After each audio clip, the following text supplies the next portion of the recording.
Hello guys, welcome to my channel. কি অবস্থা সবার, কেমন আছো তোমরা?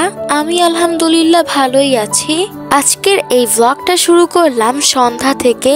আজকে সন্ধ্যাবেলায় খেয়েছিলাম হটডগ, তবে আমার এটা ভিডিও করতে মনে ছিল না। অর্ধেক খাওয়ার পর মনে পড়েছিল, তখন ভিডিও করেছিলাম। তারপর খেয়েছিলাম শর্মা, তবে এটাও আমার ভিডিও করতে মনে ছিল না। অর্ধেক খাওয়ার পর মনে পড়েছিল। তারপর খেয়েছিলাম 1 কাপ দুধ চা। আই লাভ টি। তারপর কিছুক্ষণ পড়াশোনা করেছিলাম, বাট তোমাদেরকে সেটা দেখাই নাই।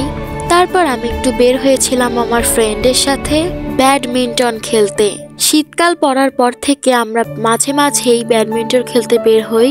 সো আজকেও বের হয়েছিলাম, কিন্তু মজার বিষয় কি জানো, ব্যাডমিন্টন খেলতে গিয়ে ককটাকে টিনের উপর বাজাইছি, তারপর আর নামাইতে পারি নাই। বাই দ্য ওয়ে, আজকে আকাশের চাঁদটা কিন্তু অনেক সুন্দর, তার জন্যই ভিডিওটা করলাম। ভিডিওটি দেখার জন্য ধন্যবাদ। সবাই অনেক ভালো থেকো। Bye bye. I purple you.